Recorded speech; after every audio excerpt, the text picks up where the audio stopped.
Hello, am I audible to you all? Good evening. Unfortunately, your sir is not available to take the class. He is stuck in the traffic, so I have been asked to take the class in his place.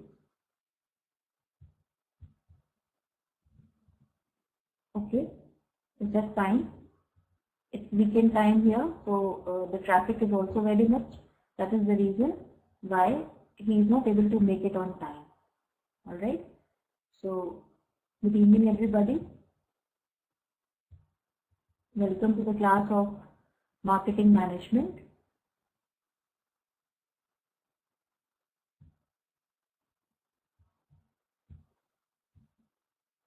So today we are going to study about the cultural differences between the different countries, due to which the marketing management becomes a little difficult.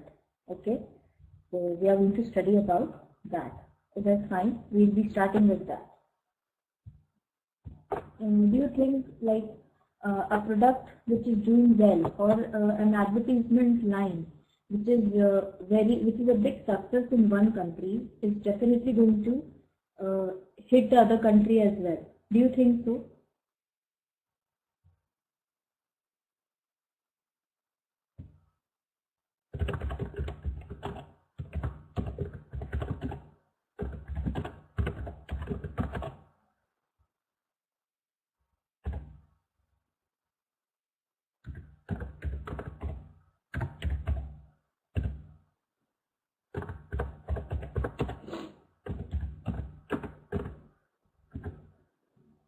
Thank you, Prabha, for those wonderful words.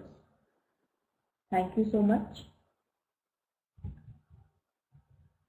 Alright, so I was just telling you about this, that culture also plays a very important role in the marketing and other. Good evening, Lazy. Welcome to class. We have just started off.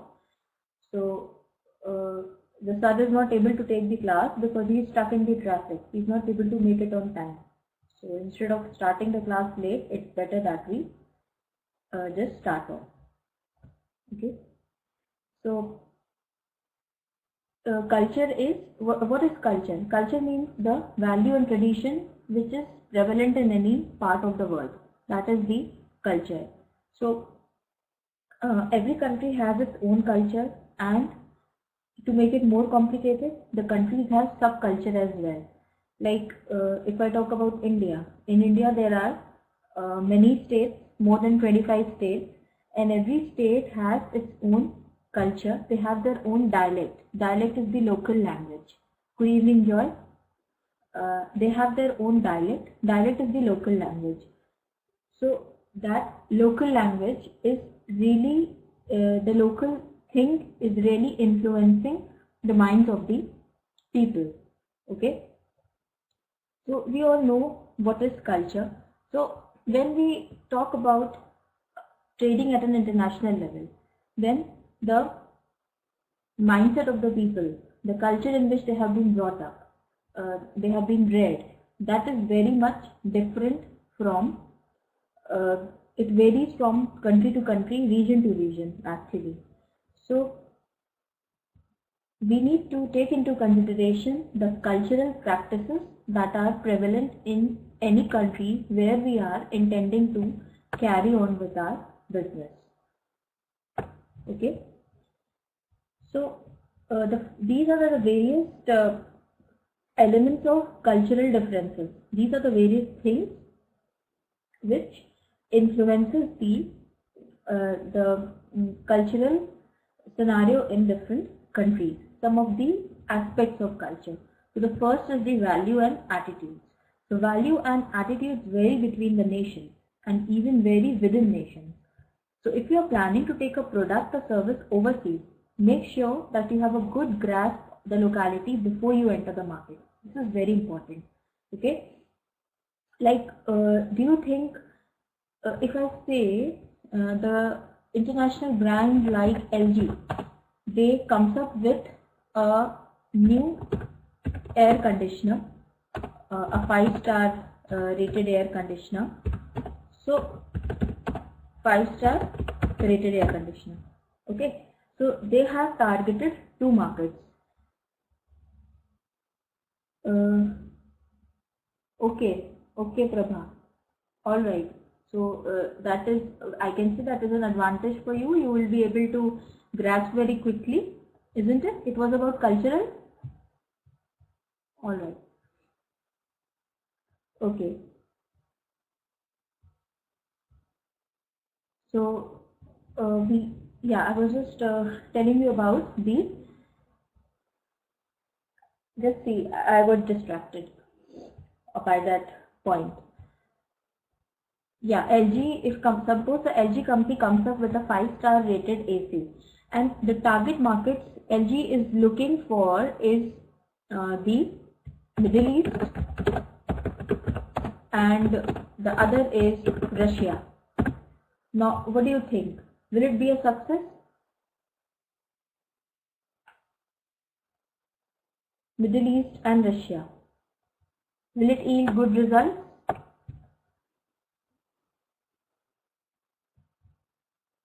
In the Middle East market, the company is going to do so, but is going to do well because at a place like Middle East, which is very tropical, which is very hot, I'm good, Muhammad. Good evening. Welcome to class.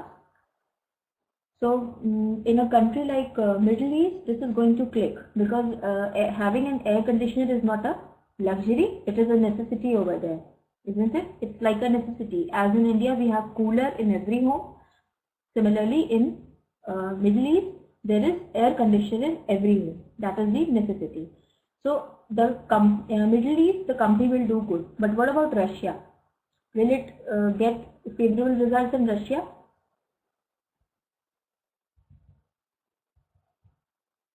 Srinath, Joy, Rezi, Farooq, Seher, Prabha, Aman? No, it won't. No, it cannot get favorable results in Russia because Russia is a very cold place. So how can we expect a cold place to generate the need for an air conditioner? So yeah, there's no need in Russia. So that is the reason why we need to make a very thorough study of what we are planning and whether our plan is going to click and hit the market in overseas. That is very important. So first is the values and attitudes. So value and attitudes is the normal behavior of the people. Like the culture in the Middle East countries is very different from what it is in India. Then the culture in India is very different from what it is in the European countries. So there's a huge difference. So based on that, the demand for a product is also generated in the different markets. There are some examples, like there are some things written over here. For example, in France, the workers tend to take vacations for the whole of August, while in the United States, employees may only take a couple of weeks vacation in an entire year. So you see, there's a cultural difference. In France, it is legal to take 1 month vacation in August, but in United States, only just 15 days are allowed throughout the year. That is the cultural difference. So there are some examples of the value and attitude difference in the different countries and what was the outcome of that. In 2004, China banned a night television commercial showing US basketball star LeBron James in a battle with animated cartoon. Good evening, Sheikh. Just join in the class and focus on what we are doing. With animated cartoon Kung Fu Masters and 2 dragons, because it was argued that the ad insults Chinese national dignity. Okay, so this ad was very much popular in the US, but it did not click in China because it was against their values and traditions. It was hurting their value and tradition. In 2006, Tourism Australian launched its ad campaign entitled "So Where." 1 minute, I'll adjust the resolution first. Is it fine now? Visible to everybody?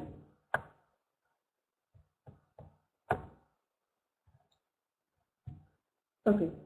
So in 2006, we were on this one. So where the bloody hell are you in Britain? That was the tagline of the ad campaign.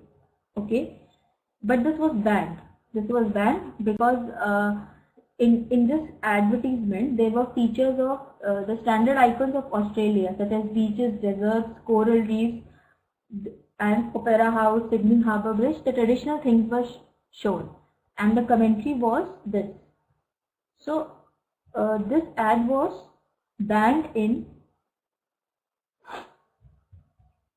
It was banned in Britain because in Britain it was not acceptable. There were some things which were against the dignity of the Australian government. So they just banned it.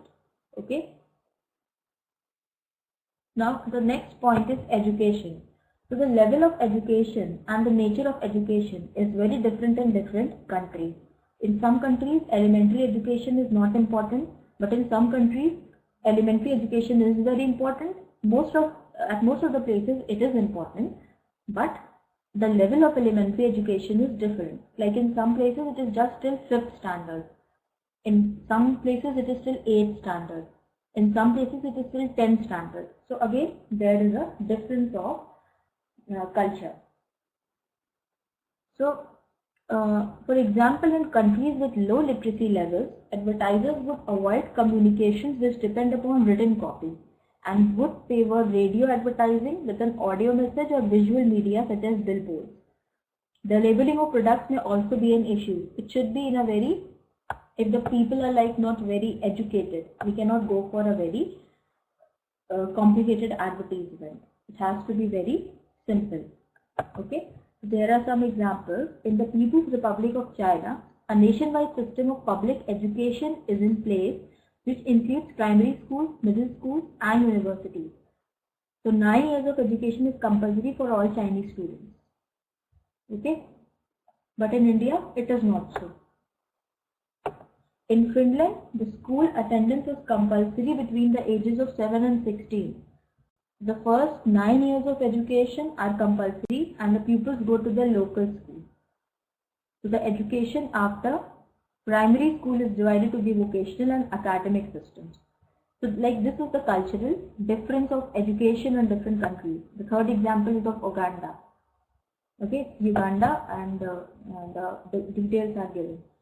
So let's go to the next one, that is social organization.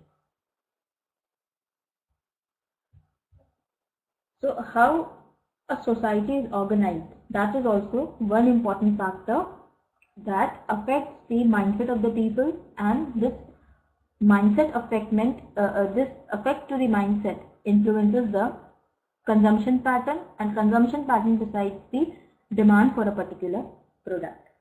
Okay, like what is the role of women in a society? So how is the country governed, centralized or devolved? Like there is a democratic government or a capitalist form of government. What is it? We need to know that. The level influence of class or caste upon a society needs to be considered. For example, India has an established caste system and many Western countries still have an embedded class system. So social mobility could be restricted where caste and class systems are in place.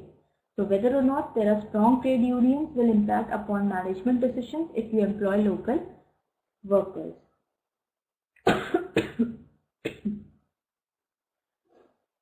Sorry.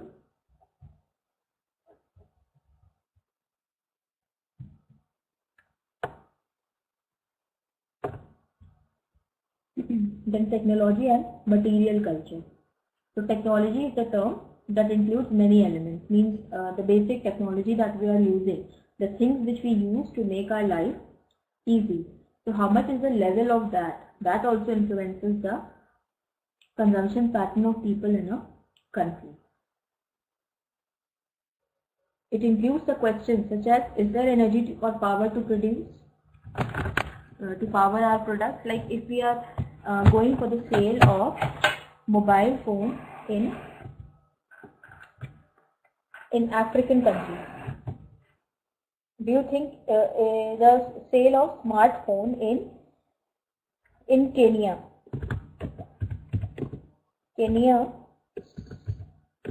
smartphone. Will this combination be a success?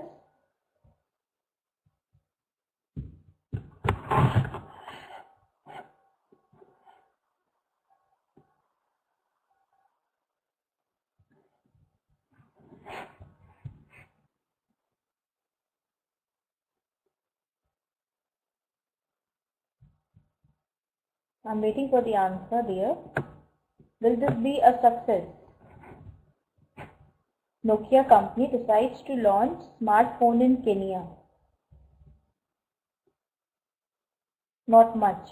Okay, what about others? What do you all think?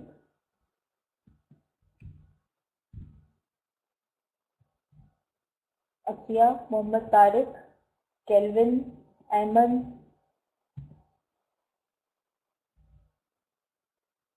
Deva, Srinath.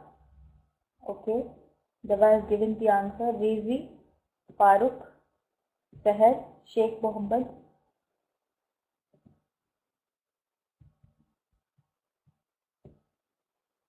You have to support your answer with the reason as well. Prabha and Deva, why do you think it will not be a lot success? Yeah, little success it will be.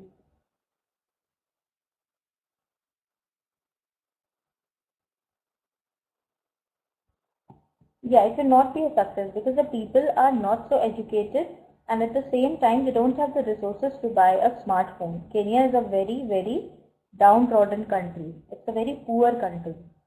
So, yes, so they are not so educated to use the sophisticated devices. They cannot afford it. They don't have the purchasing power. So, that will not be a great success. Yes, the financial status is not very good. So, and suppose if it is launched there, now if I talk about India, that in the rural parts of India, in some places in Rajasthan state, there is no electricity at all. So even if they provide them electricity-driven hand pumps or electricity-driven water pumps, they will not be able to make the use of it because there are no resources to run them. There is no energy, no electricity to run it. So we need to think about every in and out before taking a crucial decision like this. Like, does the local port have large enough cranes to offload containers from ships? How quickly does innovation diffuse? Then, is there a transport infrastructure to distribute our goods to the consumers? These are the things which we need to keep into mind. Yes, Prabha. Many parts in Bihar, Odisha, Uttar Pradesh, there is no electricity. In Uttar Pradesh, there is a place, and I know about it. There is no electricity for almost like 15 hours a day. There is no electricity for that much time, and it's been generations that this electricity pattern is going on. Actually, it is surrounded by sugar mills. So, whole of the electricity is distributed to the sugar mills, and the people living in that area, they are like without electricity, they have to suffer, and it's been like 50, 60, 70 years that this trend is going on. So here's one example. Trevor Byles launched the clockwork radio upon the African market. Since batteries were expensive in Africa and power supplies in rural areas are not existent, the clockwork radio innovation was a huge success. Okay?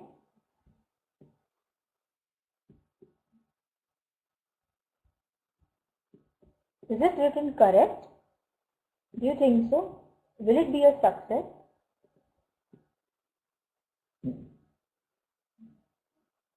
It cannot be because the batteries were expensive and power supplies were negligible. Okay, so it was not a success. It shouldn't be huge success. It was not a success in Africa, this launching of the radio. Then China's car market grew 25% in 2006 and it has overtaken Japan to be the strongest, second largest car market in the world with sales of 8 billion.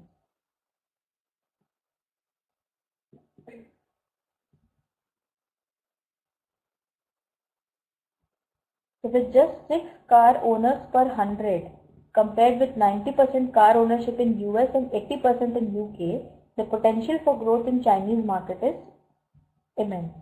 So that is a market which can be which can provide a good platform to the car making companies. Politics that is prevailing in the country. If a country is going through a bad phase, if there is political instability, then people will be hesitant to trade with such a nation. Okay, like the United Kingdom has a largely market-driven democratic society with laws based upon precedent and legislation, while Iran has a political and legal system based upon the teachings and principles of Islam and a Sharia tradition. So there is a difference between the there is a huge cultural difference between the two countries, UK and Middle East, I can say. Sorry. The next is aesthetics. So aesthetic sense is like aesthetics relate to your senses. So it's the appreciation of the artistic nature of something. For example, is something beautiful? Does it have a fashionable design? Was an advert delivered in good taste? So in everything relating to branding, aesthetically pleasing, the thing should be aesthetically appealing. That is important. Otherwise, the product will not click in the international market. Then the next is the language. So language is of great importance. So this relates to the balance between the verbal and non-verbal communication.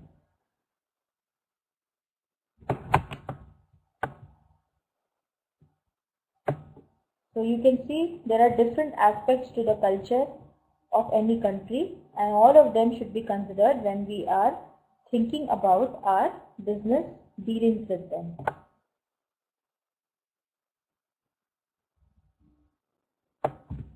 So we talk about religion.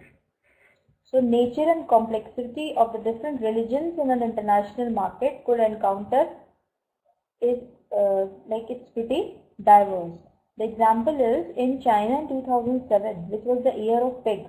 All advertising which included pictures of pigs were banned. This was to maintain the harmony with the country's Muslim population of around 2%. So the ban included pictures of sausages that contained pork and even advertising that included an animated pig. There might have been some communal disharmony. So to avoid that, this decision was taken by the Chinese government. The same ad was running in different parts of the world and it was accepted, but in China it was banned.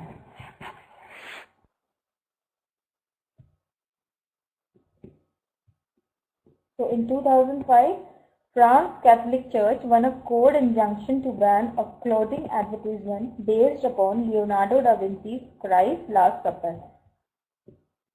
You know, this picture, Leonardo da Vinci's Last Supper, that picture is very much prevalent. Okay, alright Prabha. All of a sudden, he developed this problem.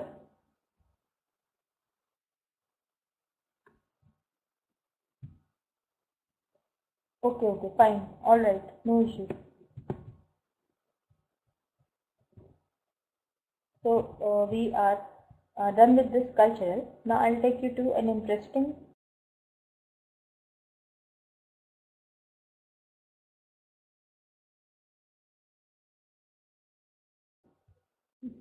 slide, which is international marketing blunders. It's about that. So there are certain examples where some kind of blunder has been done by the companies which were dealing internationally. Okay. This is the first example, United Airlines. To commemorate its initial flights from Hong Kong, United Airlines handed out white carnations to the passengers. Oops! For many Asians, white flowers represent bad luck and even death. This was a blunder which United Airlines was doing. At most of the places, white flowers are related to death, the end of life, isn't it? When we go to a funeral, normally we put white flowers only. So this error was being done by this company, United Airlines.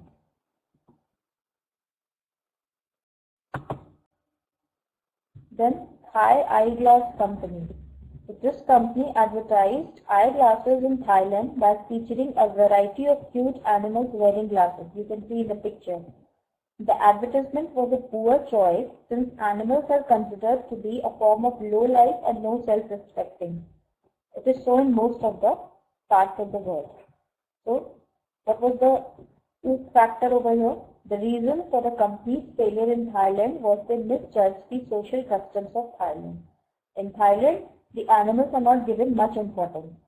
They are not like very much welcome, we can say.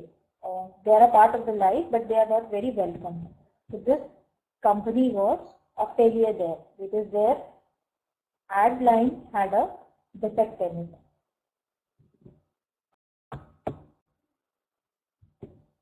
Then this one, Gerber. In Africa, with a high level of illiteracy, most companies put pictures of what's inside on the label. Okay? So they assumed the Gerber was selling babies as food instead of food for babies. Can you just believe this? This is the packaging of vanilla custard and it is meant for babies. So that's why the picture of baby has been drawn. And in Africa, the people were really illiterate, are illiterate. So what happens is, whatever is being sold, that is put on the this cover. So they thought that inside this, the stuff is made up of babies. So Gerber baby food did not sell well. It's really too much, isn't it? Such a misunderstanding.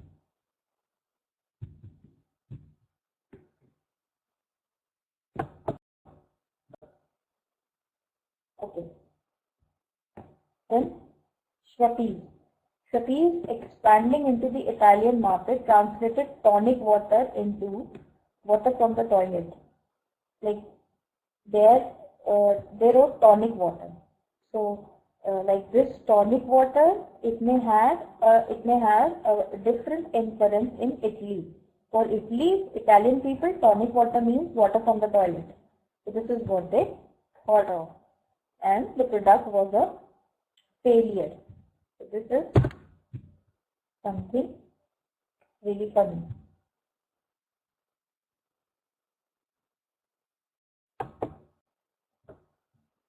Then PepsiCo. So Pepsi's attempt to translate their slogan, "Come alive with the Pepsi generation," to Chinese.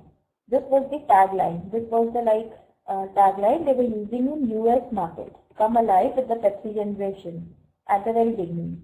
So what happened? It worked out to be Pepsi brings your ancestors back from the dead. This is really too much.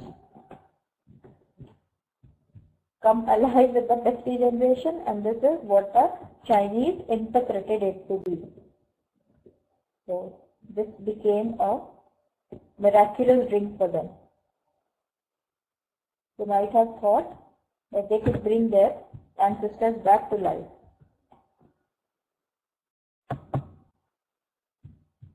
Okay, now this happened in France. The future is bright, the future is orange. Orange is a telecom company of France. The badge campaign is an advertising legend. However, in the Northern Ireland, the term orange suggests the orange order. The implied message that the future is bright, the future is Protestant loyalist. It didn't sit well with the Catholic Irish population. Like orange order, that may be a specific type of code that may have been used in Northern Ireland in case of some crisis. Like in India, what happens if there is a crisis, if there is mob or chances of communal disharmony, then Section 144 is imposed. Okay. You know about Section 144? Anybody? What is that? Section 144 is imposed by the government, by police. Anyone has any idea about this? Section 144 is a special arrangement of law which prohibits people from standing in crowds, okay, in a group. Yes, group meeting not allowed. That is Section 144. Pardon. So similar type of a thing was like something like that was Orange Order in Ireland. So this was very much dejecting for the Catholic Irish people, and they totally just discarded this whole tagline, this whole advertisement. Then Chevrolet, the company, they just appointed in sales to a key Hispanic demographic investigated why.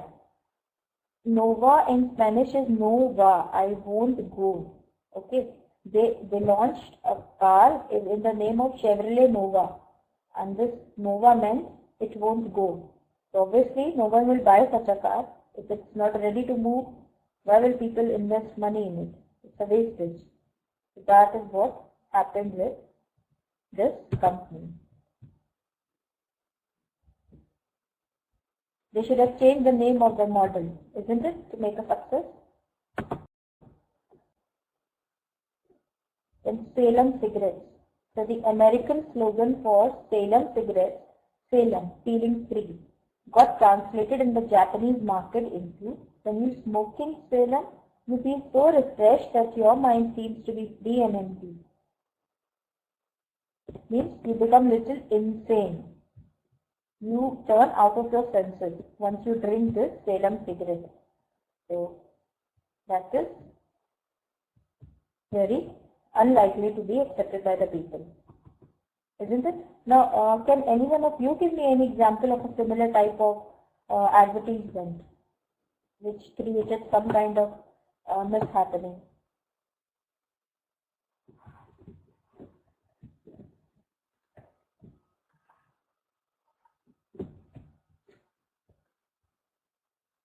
Anybody could remember any such event, such advertisement?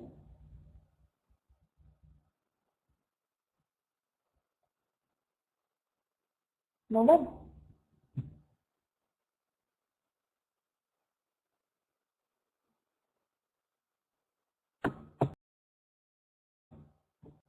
Okay, so this brings us to the end of that.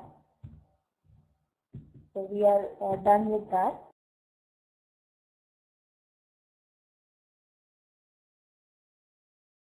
Now I'll quickly take to this PPT, which is about the basics of culture in international marketing. So we just quickly go through this, and then we discuss this term consumer ethnocentrism. That is also very important in case of international marketing. So what is the importance of culture? It affects the market demand. Managerial behavior is driven by his or her cultural knowledge. Knowledge of, like, it's a very general example. For Indians, being late, like if on the card the invitation is of 8 p.m., then they are going to reach at 9:30 p.m. only or 9 p.m. That is Indian standard timing. Okay. And what about other parts of the world, especially the UK and US? For them, 8 o'clock means 8 o'clock. They are very punctual. Okay. So a managerial behavior is also driven by his or her cultural knowledge. If the manager like suppose an American employee has been posted in India. He is operating an office in India. He is working as a manager, and he has declared that tomorrow is a meeting and all the employees need to be present at 8 o'clock. Then according to his watch, he will expect people to be around 8 o'clock.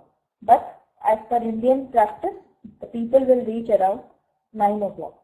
So his behavior is also driven by the cultural norms. So we have to match up that also. And culture affects the nature of business negotiation. The cultural acts as a hidden entry barrier, but it can be overcome with cultural sensitivity, hard work, and quality. So what is culture?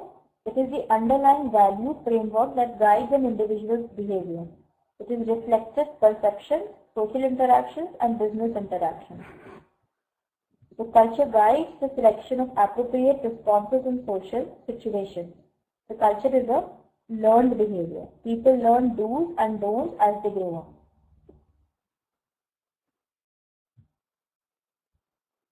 Now, across countries, like some countries are multicultural. India, China, US, Russia, they have their own subcultures.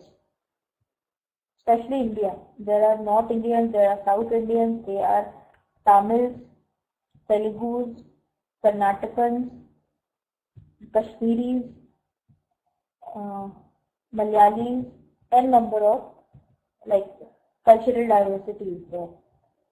And while many are monocultural, like UK, France, just one type of culture is prevalent. So culture is the silent language in international business.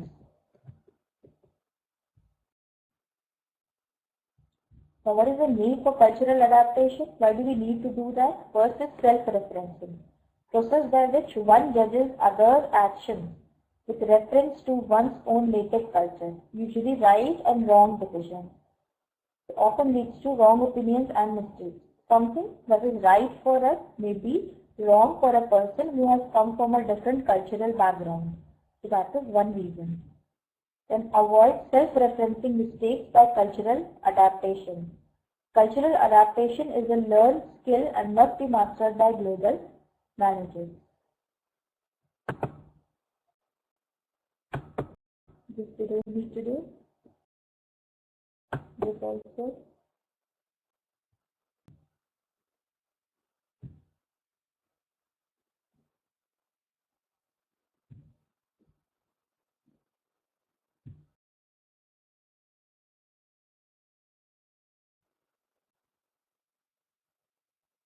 This is it.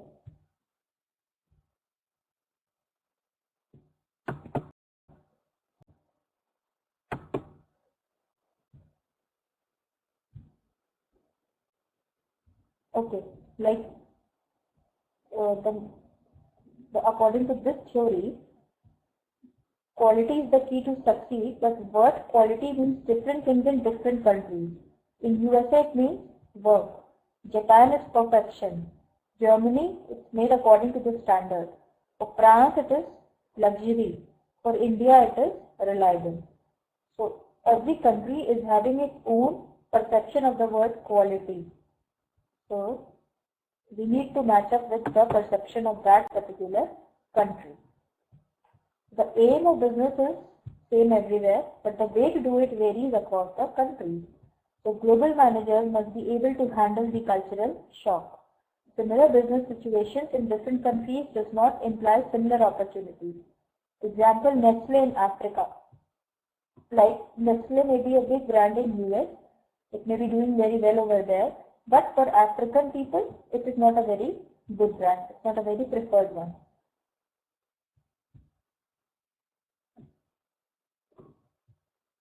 Okay. The cultural influences the managerial skill of a person. So it defines a set of acceptable and unacceptable behaviors which forms the basis of way of doing business. So managers learn how to do their business. This process is called enculturalization and socialization. It includes these things: how consumers are behaving, how to manage the people, supplier and subordinate, and what guides the consumer behavior, everything. An acceptable behavior in business is usually the acceptable behavior in society. Yes, if someone is doing the business as per the standard, that means he is acceptable to the society. So, a manager is Sheikh Muhammad. Can you not linger it? It's just a matter of 18 minutes now. Can you go for it after that, Sheikh?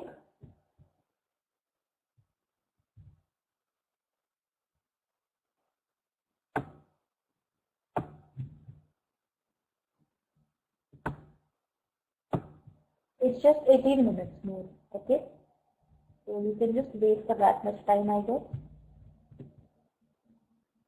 Anyone else for that reason?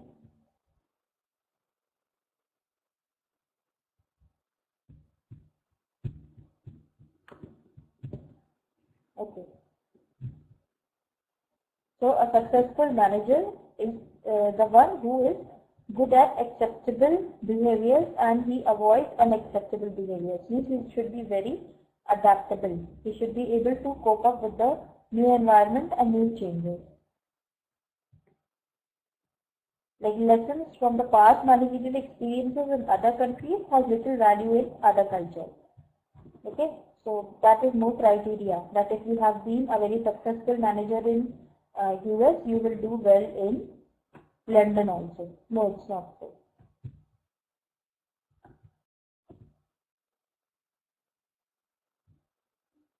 So culture tends to generate the different managerial styles. So management style is heavily influenced by home country culture.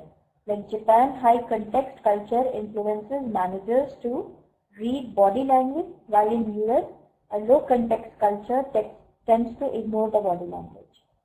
Okay, body language is very important in reading a person's behavior. So in Japan, it is of high importance, but in US, it is not of great importance. And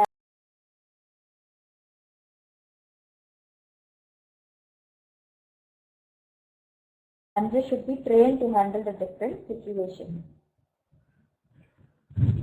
Now, what are the dilemmas that come before a manager?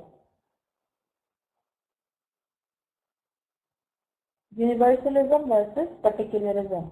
So doing the right thing or doing things right. That is important. Then individualism versus collectivism in decision making. You should take an individual decision or with the help of its team. That is important. We should be neutral or should be a little biased or rather emotional. Should be specific or general in his dealings. What is his attitude towards the time, towards the environment? That all is very important.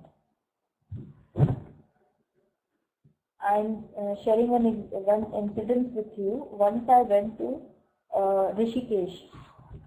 Anybody knows about this place, Rishikesh? It's a place in India. It's in Uttarakhand state. It's a very holy place. You understand the pilgrimage type of a place.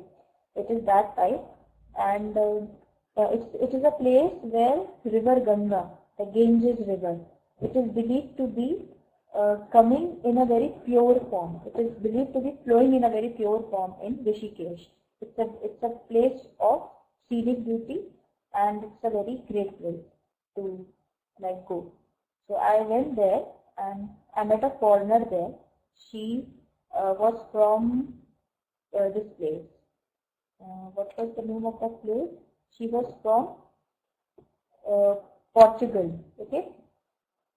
So what people were doing, I was staying in a lodge, and what people were doing, they were throwing the garbage at the riverbed of River Ganges. It was just flowing in the back of the that lodge, and they were just throwing the garbage like that. And that foreigner, she shouted on them, literally, and she told them, "You call this river as your mother, and you are doing this type of a thing.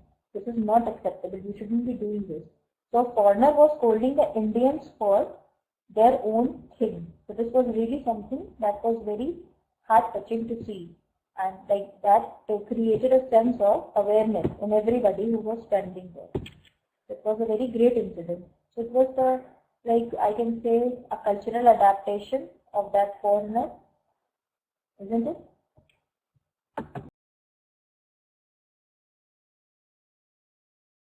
we had so much pain in our heart for that thing.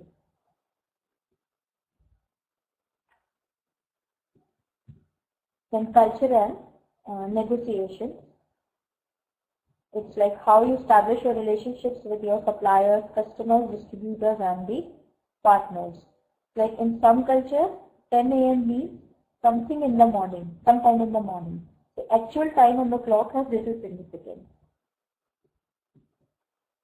So we have to adhere to that.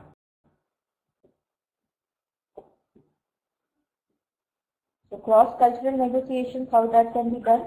First, establish trust. Skilled negotiators identify the genuine behavior of their counterparts and work towards establishing the trust. Know their silent language. Body behavior, cultural signaling, culturally sensitive subject, know what to say and when to say. This all should be taken care of.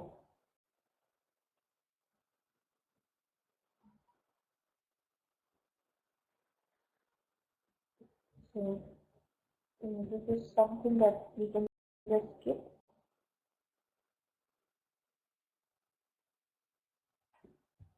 So when not to be culturally sensitive, global culture. Like it may in business, it may be inappropriate to dress in a local way. Suppose you are going for a meeting as a representative of the company in a new region. So it's not welcome to be dressed in the local way. Then cultural sensitivity must be in line with the business model. If the product or service offering does not meet the buyer requirement, no amount of cultural sensitivity will help. The product should be as per the specification of the customer only. And cultural sensitivity does not mean giving up one's own culture. You all have you seen Mr. Narendra Modi, the Prime Minister of India, when recently he visited USA in the last week of September. He visited USA, and as soon as he stepped down from the plane, what did he do? How did he greet the people over there? Did you notice anybody in the news channels or somewhere if you were interested at that time?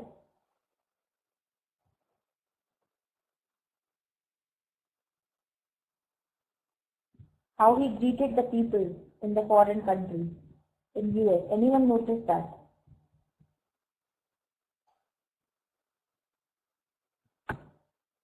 There was a very peculiar thing he did. When he was meeting Indians, he folded his hands in that Namaskar pose. Okay, and when he was meeting the people of US, the delegates of US, he shook hands with them. So that is the sign of a very dynamic leader, a dynamic manager. Okay, it does not mean giving up your own culture. So he was like balancing it. When he was amongst his own people, he was following his tradition, and otherwise he was in their land. That is something really commendable. Now cultural in B2B markets. B2B means business to business markets. So this is not needed.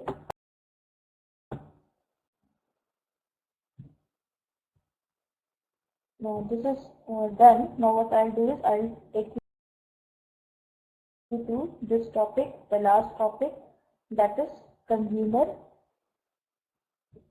ethnocentrism. Okay, this is a very important term in international marketing. That is the reason why I am taking this specifically. Ethnocentrism means like when people have a specific inclination towards their own culture. That is this ethnocentrism. It's a relatively new and unknown concept in marketing theory and practice. So this concept, which has its root in sociology, leads to a nationalistic evaluation of foreign products and services.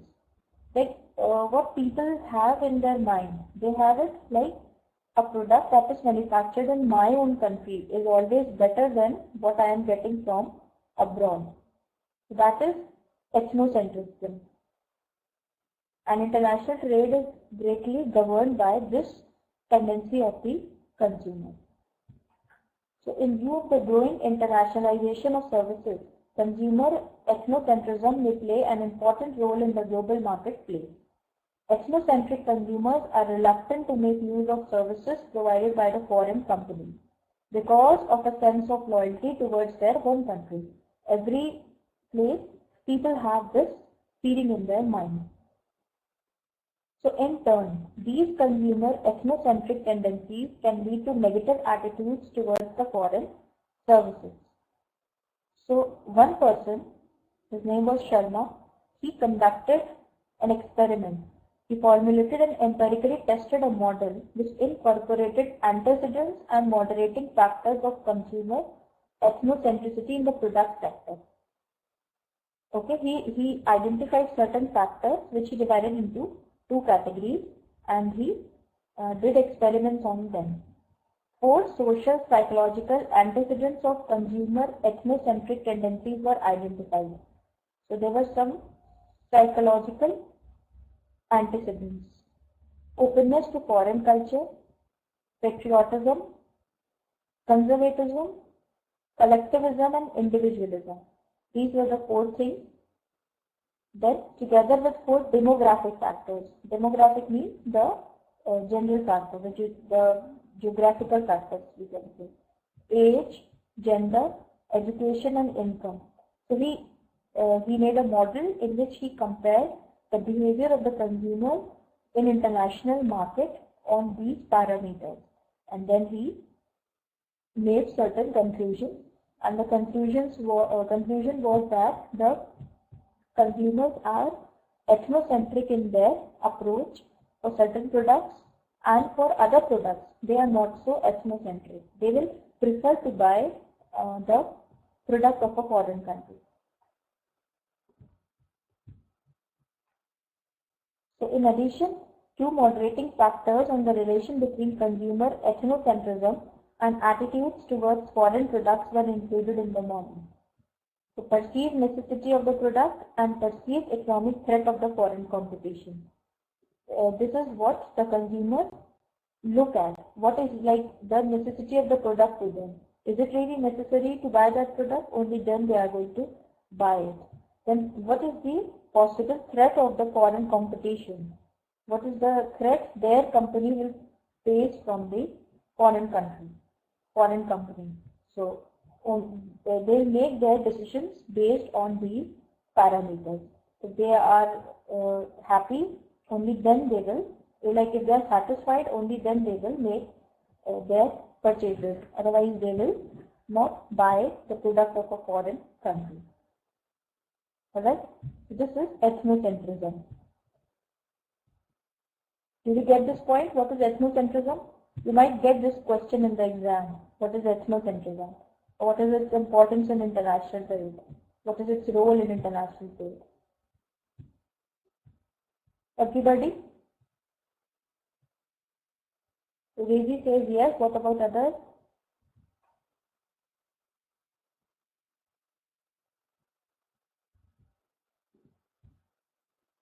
There are still many students who are not answering.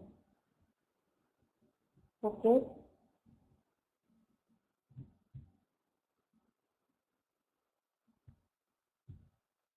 Okay. Anyone else? Alright. So this brings us to the end of the class.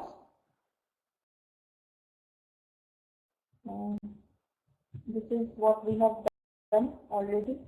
Yes, we have already discussed this one. So everything is covered. So we will be meeting in the next class. Thanks for your time, everybody. Thanks for attending the class. Please give your feedback at the end of the class, and see you in the next class, everyone. Thanks for your time. Good night. Have a sound sleep. Enjoy yourself. Tomorrow is your holiday, isn't it? So just enjoy your day, but be there for classes. Don't make sure you're not missing them. And bye for now. Take care, everybody. Good night.